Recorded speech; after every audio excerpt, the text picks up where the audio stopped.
మంచి డిసెంబర్లోన ఈ కన్నంపేటలో ఆ రోజు షుగర్ ఫ్యాక్టరీకి చెరుకులు తోలి రాత్రి 3 గంటలకు వస్తే 4 గంటలకి వెళ్ళిపోయి నగర సంకీర్తన 200 పాల్గొన్నటువంటి గ్రామం. ఇది మామూలు గ్రామం కాదు. 200 మంది 200 మంది నగర సంకీర్తనలో పాల్గొన్నటువంటి గ్రామము.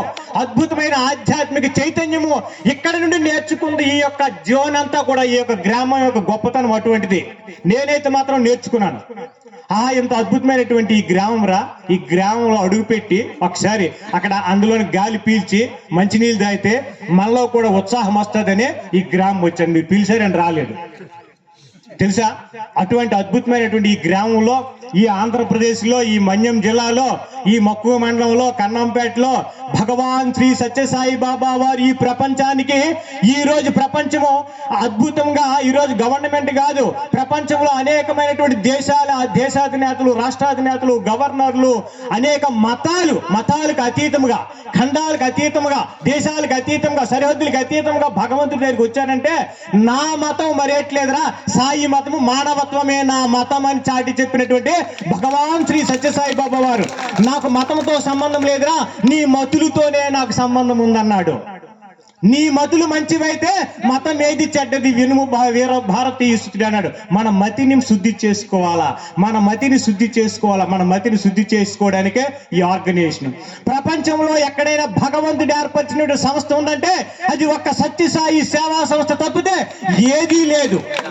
భగవంతుడు ఏర్పరిచినటువంటి, భగవంతుడు నిలబెట్టినటువంటి, భగవంతుడు స్థాపించినటువంటి సంస్థలో మనం పనిచేసి మనము నగర సంగీతకు రారా అంటే శీతాకాలం అంటాము, చలి అంటాము. చలి అయితే నీకు అన్ని దుప్పట్లు ఉన్నాయి, అన్ని రకాలైనటువంటి అన్ని ఉన్నాయి. ఊరి వేసవికాలం అంటే వేసవికాలం అంటే రాత్రిలో నిద్రపట్టలేదు, తెల్లవారు లేకపోతున్నాం అంటాను. ఊరి వర్షాకాలం రారంటే వర్షాకాలం బురద అంటాము. నువ్వు ఏ కాలం వస్తావు? మన శివరకాలం ఒకటి ఉంది, ఆ కాలంలో మనల్ని పట్టుకుని వెళ్ళాలి. కాబట్టి మనలో భగవంతుడు చెప్పాడు యోగ మార్గం ఎంచుకోరంటే మనం భోగ మార్గాన్ని ఎంచుకుంటున్నాం. అది కాదు ఆర్గనైజేషన్ లో ఈ రోజు వచ్చినది. ఈ ఒక గుర్తు పెట్టుకోండి, చాగంటి కోటేశ్వరరావు గాని, ఒక గరికపాటి నరసింహమూర్తి గాని, అలాగే షణ్ముఖ శర్మ గాని, అలాగే చంద్రశేఖర శాస్త్రి గారు గాని అనేకమైనటువంటి ప్రవచనాలు ఇస్తున్నారు. ఆ ప్రవచనాలన్నీ కూడా వినేస్తాను ఆ వినడానికి అలవాటు పడిపోయింది. కానీ ఆర్గనైజేషన్ లో వినడానికి కాదురా, నువ్వు దేనికి వచ్చావు? ఆచరించడానికి వచ్చావు అన్నాడు అతను. ఆచరణ లేకపోతే ఏ చరణాలైన పట్టుకున్నా వృధా అన్నాడు. కాబట్టి ఆచరించడానికి మనం వచ్చామో, మనలో ఏమైనా ఆచరణలో చేయలేకపోతే భగవంతుడి దగ్గర ఒక కన్నీరు గార్చాలి. దేనికోసమో? మా బాబుకి పెళ్ళి అవ్వలేదు, మా బాబుకి ఉద్యోగం రాలేదు, ఉద్యోగం వచ్చిన తర్వాత పిల్ల అవ్వలేదు, తర్వాత ఇంకా అలాగే బార్సాల, ఈ రకరకాలన్నిటికీ కన్నీరు కారుస్తూ ఉన్నాము. కానీ భగవంతుని కోసం కన్నీరు కార్చి, ఒక కన్నీటి బుట్టి నా కోసం ఒక కన్నీరు కార్చావా అని ప్రశ్న వేసుకోవాలి. పుట్టపర్తి సేవకి వెళ్ళాలి. అరే నాకు 10 రోజులు నేను సేవ చేస్తానా? 10 రోజులుంటే నా భార్య ఏమవుతుందో, నా పక్కింటి వాళ్ళు ఏమవుతారో, నా ఏమవుతారో. భగవంతుడు సశరీరముగా స్వామి చెప్పాడు, ఒరే నేనంటే ఈ శరీరము కాదురా 5 అడుగులు 3 అంగుళాలు ఈ శరీరము కాదురా అన్నాడు. నేను 5 అడుగులు 3 అంగుళాలు శరీరమే కాదురా, నేను ఏది చెబితే అది సత్యసాయి బాబా, ఏది ఆచరిస్తే అది సత్యసాయి బాబా. రక్త మాంసంలో శరీరము దేహము నేను కాదు, సువ్యక్తము గాని కోరికలు వ్యర్థ మనసు నేను కాదు, ముక్తికి భంగకారిక మోహభావన నేను కాదు, నా శక్తిని నేను ఎరుంగగల పరమాత్మ నేనుగా అన్నాడు. ఆ పరమాత్మ మీరు కూడా పరమాత్మ అన్నాడు. కానీ అది మనం గుర్తించట్లేదు. ప్రేమ స్వరూపులారా, దివ్యాత్మ స్వరూపులన్నారు స్వామి. ఎందుకు అన్నాడంటే అది మన అంతా ప్రేమ, మన స్వరూపం అంతా ప్రేమ స్వరూపమేనట. కానీ మనలో అన్ని ప్రేమ స్వరూపం పక్కన పెట్టి ద్వేషము, కోపము, అన్ని రకరకాలైన అవలక్షణాలన్నీ కూడా పెట్టుకుంటాం. ఈ ఆర్గనైజేషన్ లో వచ్చిందే మనం సాధన చేసుకోవడానికి వచ్చాం. ఎవరు ఎన్ని చేసుకొని మనం ఆ క్షమాగుణాన్ని, అహింస ప్రథమం పుష్పం ఇంద్రియ నిగ్రహం అన్నాడు. అహింస అనే పుష్పాన్ని మనం భగవంతుడికి ఇవ్వాలా. మనం అద్భుతంగా ఈ రోజు బంతి పూలతో, గులాబీ పువ్వులతో, ఇన్ని దండలతో మనం చేసామా? అవన్నీ కూడా మళ్ళీ కాసేపు సాయంత్రం అయ్యేసరికి మా అప్పలనాయుడు గారు ఈ చెరువులో ఆ చెరువులు పడతాడు. కానీ ఒక పుష్పం మాత్రం పడిలేడు. ఏదంటే హృదయ పుష్పము. అది మనం భగవంతుడికి ఏర్పరచాలా. పువ్వులన్నీ తెచ్చి పూజలు చేసిన పుచ్చుకోడు తాను మెచ్చుకోడు, హృదయ కమలేమవ సదీడాయి గ్రహించి సత్యసాయి మన శాంతిదాయి.